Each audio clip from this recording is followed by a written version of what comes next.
When I was a corporate manager of Fairchild Industries in 1974 through 77, I met the late Dr. Wernher von Braun in early 74. At that time, von Braun was dying of cancer, but he assured me that he would live a few more years in order to tell me about the game that was being played, that game being the effort to weaponize space, to control the Earth from space and space itself. Von Braun's purpose in life during the last years of his life, his dying years, was to educate the public and decision makers about why space-based weapons are a dumb, dangerous, destabilizing, too costly, unnecessary, unworkable, undesirable idea. The strategy that Wernher von Braun taught me was that first the Russians are going to be considered to be the enemy. In fact, when I met him in 74, they were the enemy, the identified enemy. We were told that they had killer satellites. We were told that they were coming to get us and control us, the dirty commies, that whole story. First, the Russians were the enemy against whom we're going to build space-based weapons. Then terrorists would be identified, and that was soon to follow. We heard a lot about terrorism. Then we were going to identify third world country crazies. We now call them nations of concern. But he said that would be the third enemy against whom we would be needing to build space-based weapons. And the next enemy was asteroids. Now at this point, he kind of chuckled the first time he said it. Asteroids, against asteroids we're going to build space-based weapons. So it was funny then. And the funniest one of all was against what he called aliens, extraterrestrials. That would be the final card. And over and over and over during the 4 years that I knew him and was giving his speeches for him, he would bring up that last card. And remember, Carol, the last card is the alien card. We're going to have to build space-based weapons against aliens, and all of it, he said, is a lie. He didn't mention a timeline, but he said that it was going to be speeding up faster than anybody could possibly imagine, that the effort to put weapons in space was not only based on a lie, but would accelerate past the point of people even understanding it until it was already up there and too late. In 1977, I was at a meeting in Fairchild Industries in a conference room called the War Room. This is 1977, and they were talking about creating a war in the Gulf region when there was $25 billion in the space-based weapons program that yet had not been identified. It wasn't called the Strategic Defense Initiative, at least, until 1983. This weapons system then had obviously been going on for some time that I didn't know anything about. So I stood up in this meeting in 1977 and it said, I'd like to know why we're talking about space-based weapons against these enemies. I'd like to know more about this. Would somebody tell me what this is about? Nobody answered. They went on with this meeting as though I hadn't said anything. Dr. Carol Rosin is one of over 450 witnesses who have come forward with inside information that they were told to shut up about. That first clip was from the Disclosure Project Witness Testimony series on Google Video. Listen to what she says, because I believe it could be very important. Here's what she said at the Press Club in Washington in 2001. Good morning. My name is Carol Rosin.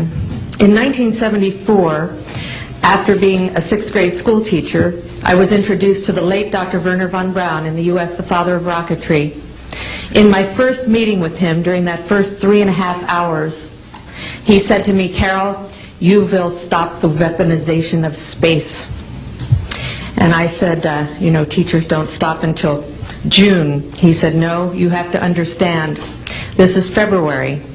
And we have to prevent the weaponization of space because there is a lie being told to everyone that the weaponization of space is now first being based upon the evil empire, the Russians.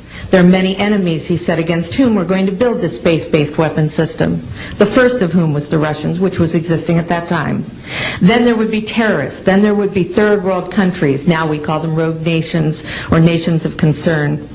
Then there would be asteroids. And then he would repeat to me over and over, and the last card, the last card, the last card would be the extraterrestrial threat. Well, at the time, I kind of laughed when he said asteroids, and when he said extraterrestrials, I knew I wasn't going to deal with that subject. And now we hear on the news just today, this week, that they've slid in another enemy. Only this time we're going to protect our satellites. In other words, we have to have some reason to spend these trillions, to waste these dollars on a space-based weapon system, and they're all lies. This is a system, he told me, that would never protect anyone. Even back then, he talked about suitcase bombs. He talked about chemical, viral, bacterial, biological warfare, that these space-based weapons would never protect us against. And then he told me that, in fact, if you travel around the world, which I did after he died in 1977, I met with people in over 100 countries who were friends. They didn't want to build space-based weapons. I became a space and missile defense consultant. And I worked with people around the world. I became an advisor to the People's Republic of China. They don't want to build a space-based weapon system. And he told me back then that they didn't. He said, go to Russia. They're considered to be the enemy. I got on a plane by myself. When I got to Russia, I had a list of people that I had read out of the newspaper. Chernenko was in office then. He was the only one I didn't get a chance to meet. They introduced me to everyone when I got there. And when I got back, I said, oh my Lord, this man is telling the truth. There is no threat. And I've been waiting until this day for 27 years, and I'm expecting the spin to happen, because he also explained to me that as a military strategist, as a person who worked on the MX missile, which I did later, he said, you will find that there is going to be a spin to find some enemy against whom we have to build space-based weapons. And now we should expect the spin, because he said part of the formula for the intelligence community is if they might have a weapon, then we have to consider that they do have these weapons. So now they do have these weapons, so now we have to build these weapon systems. And that's the formula, except that it's all based on a lie. And we have witnesses here today that have shown you that these extraterrestrial beings, that these craft that have come here are now not UFOs, they're identified flying objects, and we know that they have beings in them. And we have witnesses here who have told you that they can shut down our missile silos, they can stop a rocket going into space that's a test. We have witnesses here who have worked in the classified departments, who have the courage to come forward here to support what Wernher von Braun told me back in 1974 to 77. And I will testify before the Congress that when I founded the Institute for Security and Cooperation in Outer Space, which I shut down a few years ago because I didn't believe we had a chance with this huge, integrated around the world, complex weapon system, that we had any chance at all of transforming that war industry into a space industry that could provide benefits, like Dr. Greer has said, of global warming. We can end that situation of that problem. We can end the energy crisis. We can build now non-polluting technologies. Wernher von Braun used to tell me that we could have cars back then that drove around off the ground. He described this to me on beams so that we have no pollution on this planet. And we can solve the problems of the people that are urgent and potential, and the other animals and the other cultures on Earth and in space.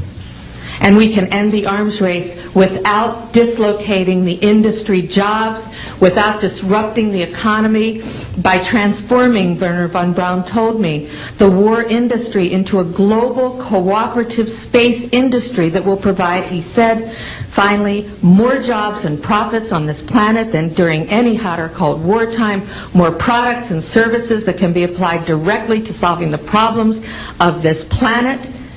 And we can have a whole planet now that lives in peace on Earth, with all the cultures on Earth, and with all the extraterrestrial cultures in space. And these are words that Wernher von Braun told me in 1974, and I will testify before the Congress under oath about everything I have said and more.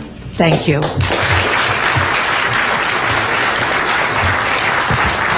Thank you very much. Note the part about first it will be the Russians, then it will be the terrorists, then it will be, the final card will be the faked alien invasion. This is what she said back in 2001, before 9/11 happened. And those of you who have been keeping up with 9/11 and the truth movement and information that has come out about the attacks know that the so-called war on terror is a complete lie. and we were never after Osama bin Laden, and that's all being exposed now, just like the fake WMDs were exposed in Iraq. Most people are too propagandized that they are unwilling to believe this and won't even look into the evidence. The rest don't care because they don't think it concerns them or because they feel powerless to do anything about it, and I tend to agree with them.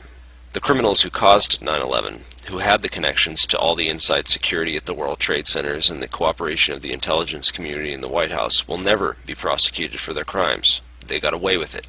And even if by some miracle we did open up a congressional investigation, prosecute those responsible for 9/11 and put them all in prison, it would be like putting a band-aid on a cancer. 9/11 was only a symptom, and we need to treat the disease. Because once the war on terror fails to give the government a reason to funnel billions of taxpayer dollars to corporate interests, they will simply find another excuse. Here we have insiders warning us that aliens will be used as the next excuse. This is why I have been warning people about the 2012 stuff, and to be very skeptical about it if and when first contact happens. Don't believe it right away. I know you'll want to. The people in charge are using all this money to build an Orwellian-style police state. This is the type of future that they feel most comfortable with, because they have always been in power, and now that they are beginning to lose their power, they are very, very scared. They don't want the kind of future that you and I want. They want everything to stay the same or go back to the way it was, and that's not going to happen. The world is changing very quickly, and it's all up to us what kind of world it will change into. Here's a few interesting organizations that are doing various things to accelerate the future and progress. Nassim Haramein also has a YouTube channel now, so you might want to check that out. But the real change and the real future progress is going to come from you. So please do your part by helping to spread this information. Because the first battlefield in this war exists in the hearts and the minds of the people.